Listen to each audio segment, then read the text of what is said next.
Tafiditra ihany koa ao anatin'ny fiaramiasan'ny firenena malagasy sy ny firenena japonais dia niona tamin'ireo ministra voakasika amin'ny tetikasa fampandrosoana toanan'ity firenena vahiny ity ireo parlementaire japonais. Mpikambana eo anivon'ny gouvernementa dimy sy ireo délégation parlementaire japonais no nifanakalo hevitra io tolakandro io teny ministera-panjakana misana ny tetikasa amin'ny filoham-pirenena fanajariana ny tany ary mifampitaovana teny Anosy. Ny fizahan'ny fotony fizotra ny fiaramiasa amin'ny firenena malagasy japonais no anisan'ny bahana atao anatin'ny resaka ka anisan'izany ny fivoaran'ny toetra ara-pirenena eto Madagasikara. Ataoko hoe normal ihany satria jerevony sarisary hitan'ny olona any ivelany. Raha ohatra na malagasy zao miaina any ivelany dia ohatra miaya mihitsy hoe tena mikorotana be Madagasikara. Tonga izy dia marina ny azy satria mety izay ny eniny avany, mety izay no hitany amin'ireo aina aman-jery samihafa zay mandeha aingana be eran'izao tontolo izao dia tena marina an'izay izy ary hitany hoe misy leader politique eo anatin'ny gouvernement tsy mitovy ahoana ny fiatrehanareo an'izany dia valitentsika moa dia hoe farafahakely ny zavatra hitovizana dia ny te hampandrosan'ity Madagasikara ity. Filoham-pirenena mitovy amin'ny azy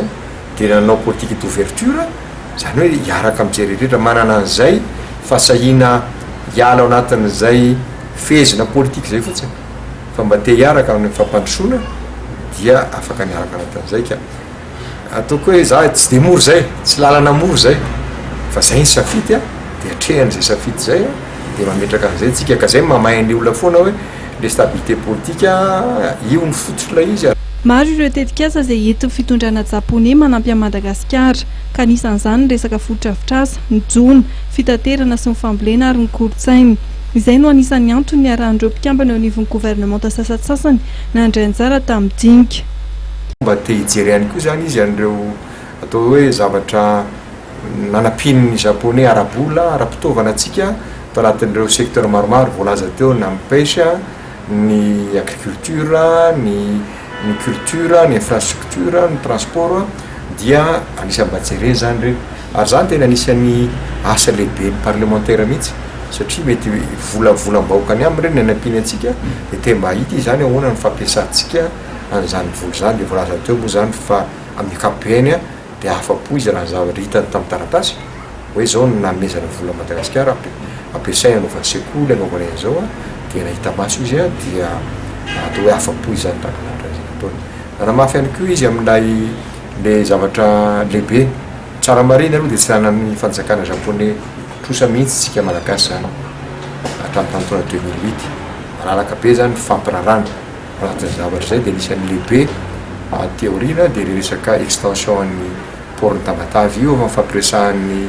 fanjakana vototo io efa andalana izy io miandry ny feonan'ny ataoko hoe ny filohan'ny repoblika malagasy nitompona andraikitra ambony eto amin'ny firenena sy nitompona andraikitra ambon'ny japonais. Nanambara fa afa-po tamin'ny fanatanterahana ireo tetikasa samihafa novajian'ny firenena japonais vola ireo roa olona avy any Japana mamita iraka eto Madagasikara nahitana ny Yasutada Ono lehiben'ny délégation, Toshio Ogawa, Masahiro Ishida, Hideki Yamaguchi ary Aito Shaoi.